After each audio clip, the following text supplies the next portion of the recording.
오늘 설교의 제목은 찬송가 23장의 제목 만 입이 내게 있으면에서 따왔습니다.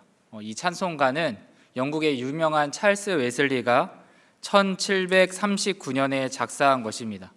제가 설교를 준비하면서 이 곡에 대해서 좀 찾아보니까 흥미로운 사실 한 가지를 발견했습니다. 찬송가의 원 가사는 그 만 개의 입, 만입이 아니라 1000개의 입이라는 것입니다. 그러니까 1000개의 입으로 찬양하겠다는 것이 원 가사입니다. 그런데 이 찬송이 우리나라로 번역되면서 이 1000을 만으로 바꿔서 번역한 것입니다. 흔하게 번역은 반역이다라는 말이 있듯이 원 의미를 담아서 번역한다는 것이 참 쉽지 않은데 이 찬송가의 경우에는 원래 가사의 의미를 더 풍부하게 담아서 번역하지 않았나, 더 잘 살리는 번역이지 않았나라고 생각이 들었습니다. 왜 그렇습니까? 우리가 1000개라고 해도 의미가 있지만 10,000개라고 하니까 더 의미가 풍부하게 다가오기 때문입니다. 정말 내 삶 전부를 오롯이 하나님께 드릴 수 있다면 다 드려서 하나님을 찬양하겠다는 의미를 이 만입이 내게 있으면 이라는 가사가 담겨있는 의미이기 때문이죠. 그러면서 나머지 이어지는 우리나라 찬송 가사 1절이 이렇습니다. 만입이 내게 있으면 그 입 다 가지고 내 구주 주신 은총을 늘 찬송하겠네. 지금 10,000개의 입을 통해서 무엇을 하겠다라고 얘기합니까? 하나님의 은혜를 항상 찬송하겠다. 여러분, 제가 왜 이 설교를 준비하면서 이 찬송가가 떠올랐냐면 바로 오늘의 그 본문이 이 찬송의 의미를 제대로 보여주기 때문입니다. 디모데전서는 우리가 익히 알다시피 사도 바울이 자신의 영적인 아들인 디모데에게 쓴 개인적인 서신입니다. 에베소 교회의 여러 상황 속에서 거짓되고 잘못된 교리들을 따르지 말라고 권면하는 내용들이 디모데 전서에 등장합니다. 그런데 참 재미있는 사실은 12절부터 17절까지 바울은 디모데에게 자신의 인생을 축약해서 말하고 있다는 것입니다. 그러면서 맨 마지막 구절이 이렇습니다. 17절에 영원하신 왕 곧 썩지 아니하고 보이지 아니하고 홀로 하나이신 하나님께 존귀와 영광이 영원 무궁하도록 있을지어다. 아멘. 그러니까 바울이 디모데에게 자신의 인생을 축약해서 이야기하면서 맨 마지막을 무엇으로 마무리하고 있습니까? 그 하나님의 영광을 찬양하고 있습니다. 제가 이 말씀을 묵상하는데 이것은 바울이 그래도 아들이니까, 영적인 아들이니까 아버지로서 권위를 보여주기 위하여서 그냥 억지로 짜낸 그런 찬양이 아니라 정말 자연스러운 탄성임을 알 수 있었습니다. 자신의 인생 전체를 돌아보니까 내게 주신 그 하나님의 은혜를 찬양할 수밖에 없는 그 탄성이 이 17절 9절에 담겨 있다는 것입니다. 바로 이런 의미에서 바울이야말로 오늘의 찬양의 가사 만입이 내게 있으면 그 입 다 가지고 내 구주 주신 은총을 늘 찬송하겠네 라고 가장 먼저 말할 수 있는 장본인이지 않을까라는 생각을 하게 되었습니다. 대표적으로 사도행전 20장 24절에서도 바울의 이 고백이 담겨 있지 않습니까? 내가 달려갈 길과 주 예수께 받은 사명 곧 하나님의 은혜의 복음을 증언하는 일을 마치려 하면은 나의 생명조차 조금도 귀한 것으로 여기지 아니하노라. 제가 이러한 말씀들을 이렇게 찾아보고 묵상하는데 저한테 그 바울에게 가장 부럽고 사모하게 되는 한 가지가 있었습니다. 우리가 사도 바울이라고 하면 떠오르는 이미지가 무엇입니까? 가장 많이 수고한 사도, 하나님께서 병도 고치시고 놀라운 기적을 일으키신 능력의 사역자, 수많은 사람들을 복음으로 인도한 열매자라는 것이 떠오르지 않습니까? 그래서 저도 개인적으로 정말 제가 이렇게 설교하고 났더니 이렇게 능력이 막 나타나고 하면은 참 좋겠다라는 생각이 있기도 하지만 이번에 제가 말씀을 보면서 내가 바울에게 정말 부러운 거 한 가지, 내가 사모해야 하는 한 가지가 무엇인가 할 때 바로 그 앞서 나누었던 은혜에 대한 멈추지 않는 그 감격이구나. 끊임없이 그 바울의 내면에서 터져 나오는 은혜에 대한 찬양이 제가 정말 부럽더라고요. 사실 이것이야말로 우리가 성령 충만함을 사모하고 여기 뒤에 있는 글자처럼 거룩과 성숙을 향해서 나아가는 우리가 정말 소원해야 하는 소원이지 않습니까? 오늘 내가 기도의 자리에 나왔는데 하나님의 은혜에 대한 감격과 감사가 없는데 아무리 이 산을 들어서 저 산으로 들어옮기는 놀라운 능력이 나타난다고 할지라도 그것이 하나님께 어떠한 의미와 찬양이 되겠습니까? 오늘 내게 그 하나님께 대한 감사와 기쁨이 없는데 아무것도 부족하지 않으시고 영원한 왕이신 하나님께 그것이 어떠한 찬양과 기쁨이 되겠습니까? 우리 중에서 누가 진짜 성령 충만한 사람일까요? 바로 오늘 본문의 바울과 같이 그 은혜에 대한 감격, 내가 20년 전에 예수님을 처음 인격적으로 영접한 그 순간만이 아니라 내가 20년, 30년 지금 이 순간까지도 내가 정말 그분을 생각하기만 하면 은혜가 터져 나오는 그 사람이 성령 충만한 사람입니다. 에베소서 5장 18절에서 20절이 이 사실을 정확하게 보여줍니다. 오직 성령으로 충만함을 받으라. 시와 찬송과 신령한 노래들로 서로 화답하며 너희의 마음으로 주께 노래하며 찬송하며 범사의 우리 주 예수 그리스도의 이름으로 항상 아버지 하나님께 감사하며. 여러분, 누가 성령 충만함을 받은 사람입니까? 서로 화답하고 노래하고 찬양하며 하나님께 감사하는 사람이 성령 충만한 사람이라는 것입니다. 바로 이런 의미에서 진짜 저만이 아니라 오늘 이 자리에 나오신 우리 모든 성도님들에게 바울과 같이 진정한 성령 충만함의 결과 하나님의 은혜를 찬양하고 감사하게 되는 놀라운 일이 일어나는 기도회가 되기를 간절히 소망합니다. 그렇다면 바울은 어떻게 자신에게 넘치는 은혜를 찬양하게 되었을까요? 첫 번째는 자신의 죄에 대한 깊이를 알기 때문입니다. 오늘 보면 13절에 보면 바울은 자신의 과거를 이렇게 말합니다. 내가 전에는 비방자요, 박해자요, 폭행자였으나. 여러분, 실제로 바울이 그 다메섹 도상에서 예수님을 만나기 전에 어떤 삶을 살았습니까? 그 예수님의 도를 따르는 사람들을 비방하고 예수님을 따르는 제자들을 감옥에 가두려고 하는 그 열심이 있을 정도로 핍박하고 박해했으며 자신의 내면 깊숙이는 예수 그리스도를 거절하고 모욕했던 폭행자였습니다. 그러니까 말과 행동과 생각에 있어서 전체적으로 죄에 물든 존재였습니다. 그런데 여기까지가 과거의 표현이라면 오늘 본문에서 놀라운 사실 중에 하나는 바울은 현재의 표현으로 무엇이라고 고백하냐면 15절에 죄인 중에 내가 괴순이라. 죄인 중에 내가 괴수였다라고 얘기하지 않고 사도 바울은 지금도 자신이 죄인 중에 괴수라고 말하고 있습니다. 왜 이렇게 고백할까요? 이것에 대한 두 가지 해석이 있었는데 첫 번째는 바울이 실제로 과거에 교회를 박해한 적이 있으니까 정말 죄인 중에 괴수라고 말할 수 있다는 것입니다. 그래서 다메섹 도상에서 예수님이 바울을 만났을 때 무엇이라고 얘기하십니까? 나는 네가 핍박하는 예수다라고 얘기하죠. 그래서 그가 이렇게 말했다는 해석이 있고 제가 좀 더 주의 깊게 살핀 두 번째 해석은 바로 이것이었습니다. 바울은 성령께서 자신의 마음속에 강력한 깨달음을 주신 일과 자신이 하나님과 가까운 사실에 비추어 볼 때 자신보다 더 악한 죄는 상상할 수 없다는 의미로 말한 것이다. 동일한 의미를 다르게 표현한 해석도 보았습니다.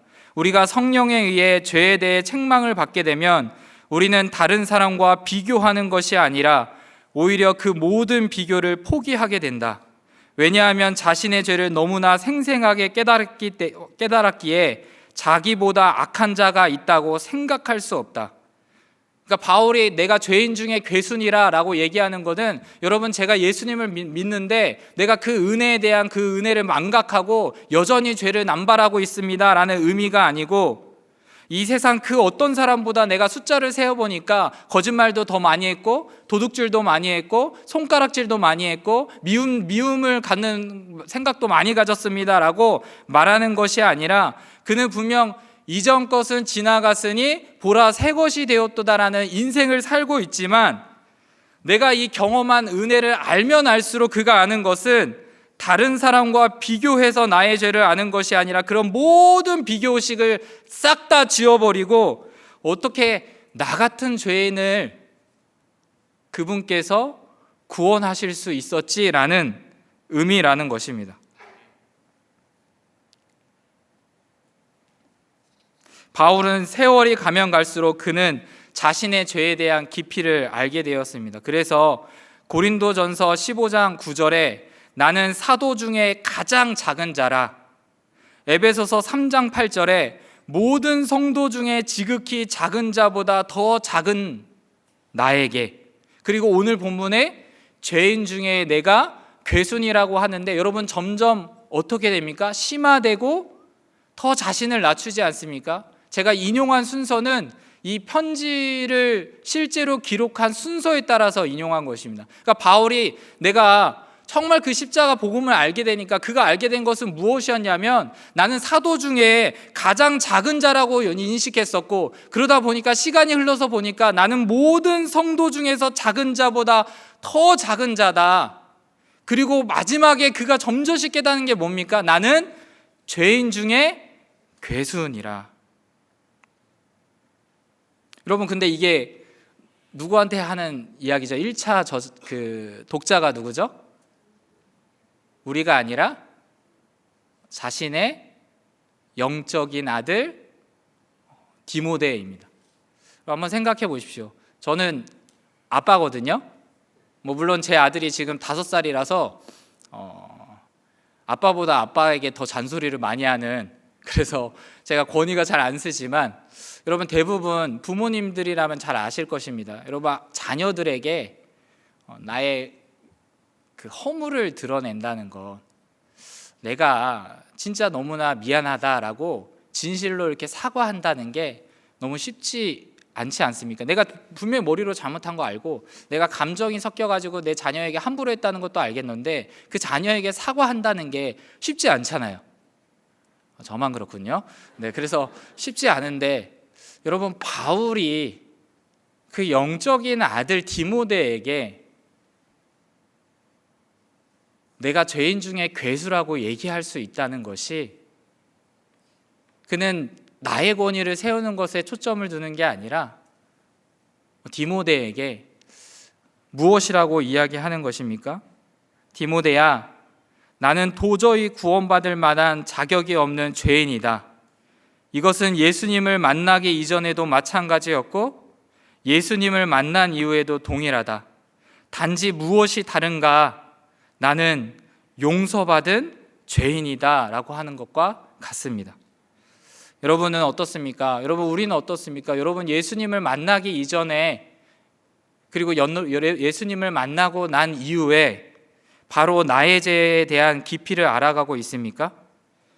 만약 우리가 죄에 대한 깊이를 알지 못한다면 그것은 결코 건강한 신앙생활이다 라고 말하기 어려울 것입니다.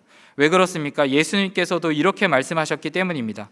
예수께서 대답하여 이르시되 건강한 자에게는 의사가 쓸데없고 병든 자에게라야 쓸데있나니 내가 의인을 부르러 온 것이 아니요 죄인을 불러 회개시키러 왔노라. 십자가가 나와 아무런 관련이 없다고 느끼시는 분 혹시 있으십니까? 그것은 내가 죄인이라는 것을 아직 내가 깨닫지 못했기 때문입니다. 십자가가 내가 정말 그것에 대한 감사가 없는 것은 우리가 죄인이 아니어서가 아니라 내가 죄인임을 처절하게 깨닫지 못했기 때문입니다. 여러분, 우리의 죄는 사실 스스로가 감당하지 못할 정도로 무시무시한 것입니다. 완벽하게 적절한 비유가 될지는 모르겠지만 여기에는 물컵이 있고 깨끗한 물이 있습니다. 제가 이 물을 마실 수 있는 것은 물이 깨끗하기 때문이죠.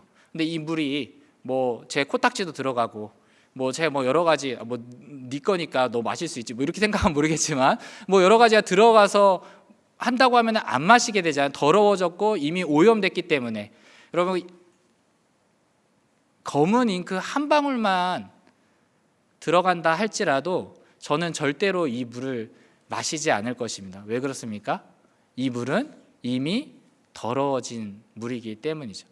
나의 죄가 별거 아니라고 생각하시는 분이 혹시 있으시다면, 나의 죄가 생각보다 그렇게 다른 사람들에 비해서 그렇게까지 심각하지 않다라고 느끼시는 분들이 있다면, 여러분들의 그 죄는 이미 마시기에 더러운 그 컵과 물과 같다는 것을 알기를 바랍니다.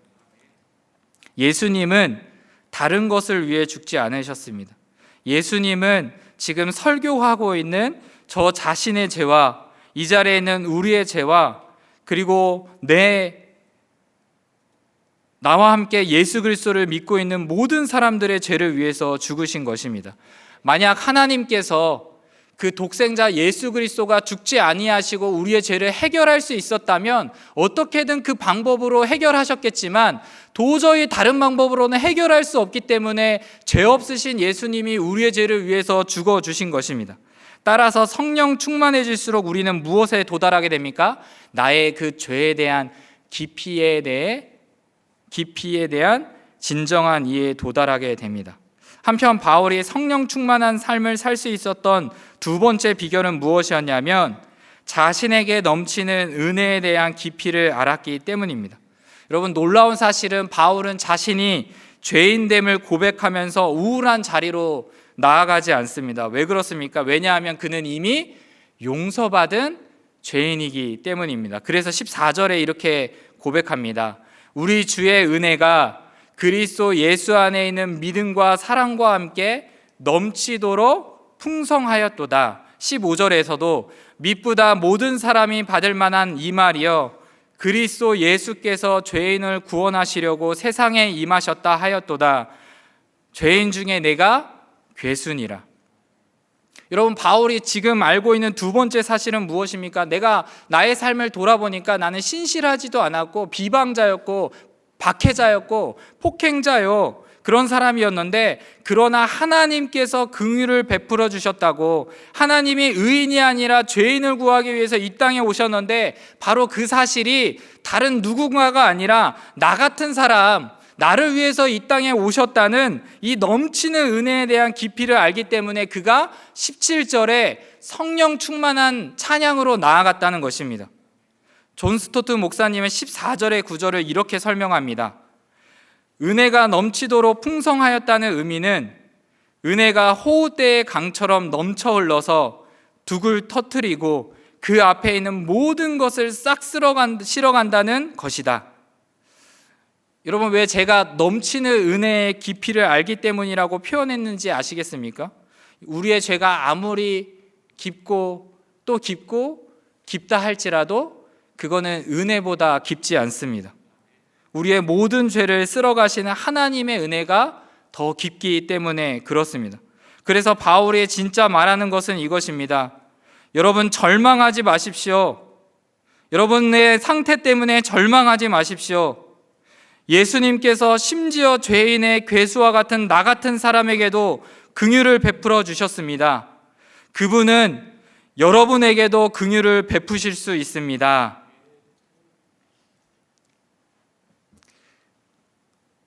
자신의 죄 때문에 고민하는 분 혹시 여러분 있으십니까? 나는 구원받은 사람일까? 다른 사람들은 다 구원받았다고 얘기하는데 난 정말 구원받은 사람일까?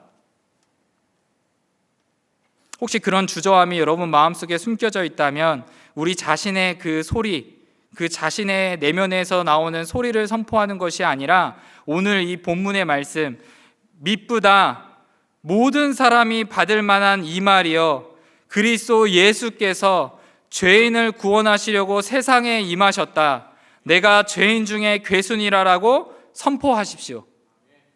이 하나님의 말씀을 여러분들의 귓가에 선포하십시오. 이 말씀에는 능력이 있습니다.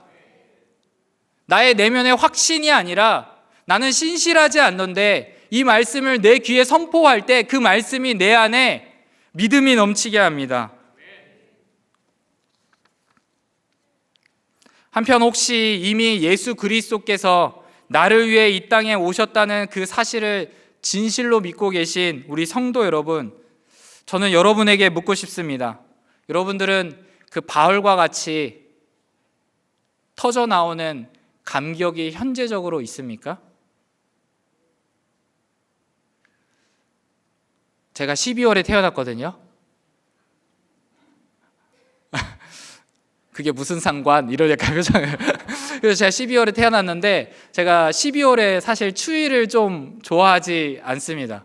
12월에 추위는 좋아하지 않는데 제가 12월을 좋아하는 이유는 제 생일이 있어가지고 선물을 받아서 진짜 좋아하는 게 아니고 저는 예수님의 오심이 있는 이 성탄절이 제가 태어난 달에 있다는 것이 너무나 감사합니다. 다른 누구가 아니라 내가 죄가 없어서 내가 누구보다 더 깨끗하게 살았기 때문에 이렇게 하나님의 말씀을 전할 수 있는 강단에 있는 것이 아니라 저는 너무 자격이 없는데 나 같은 죄인을 위해서 오셨다는 그 굿뉴스가 저한테 가장 기쁘고 풍요롭게 하기 때문에 저는 이 12월을 좋아합니다. 오늘 바울은 그것을 소유하고 있었습니다. 12절에 나를 능하게 하신 그리스도 예수 우리 주께 내가 감사함은 이라는 여기 감사하다는 것은 시제가 현재형입니다. 현재형으로 쓰인 것은 바울이 무엇을 표현하는 거냐면 나는 지속적으로 감사하다. 나는 계속해서 감사하다. 나는 마르지 않는 감사로 주께 찬양을 올려드린다. 이런 의미에서 저의 과거를 다시 돌아보게 되었습니다. 저는 모태 신앙인입니다. 그래서 어려서부터 정말 많이 들었습니다. 예수님이 죄인을 위해서 이 땅에 오셨대. 세곤아, 너 죄인임을 믿니? 예. 그래서 우리 주일학교 선생님들한테도 대답도 하고 제가 정말 많이 십자가 설교를 들었던 것 같습니다. 그런데 어느 순간에 제 마음 가운데 어떤 생각이 들었냐면 이제 너무 지겨운 거예요. 목사님이 하나님의 말씀이라고 이렇게 선포하는 자리에서 여러분 예수님이 우리를 위하여서 이 땅에 오셨고 여러분 예수님이 여러분들을 위하여서 자신 전부를 주셨습니다 라고 얘기하는데 또 똑같은 얘기 하시네. 역시 맨날 똑같은 설교네 라는 생각이 저한테 들었었거든요. 그때는 제가 몰랐습니다. 내가 정말 문제가 있다는 것을. 그때는 몰랐습니다. 반복해서 들으니까 이제 좀 식상하잖아 라고 생각하는 나의 이 어리석은 생각이 얼마나 큰 문제인지를 알지 못했습니다. 라떼라는 말이 한때 유행한 적이 있었습니다. 그 카페 라떼 말고 라떼는 말이야 아시죠? 이렇게 군대 갔다 와서 군대에서 저 이런 일이 있었는데 하면은 야 라떼는 말이야 뭐 이렇게 해가지고 막 이렇게 하는 거 있었잖아요. 그래서 라떼는 말이야 해서 그런 게 있었는데 제가 신앙생활을 하면서 제가 붙인 이름입니다. 그 라떼 신앙인이 있구나라는 것을 알게 됐습니다. 아까 제가 지겨웠다 했잖아요. 제 옆에 있는 한 성도님이 너무 많이 우는 거예요.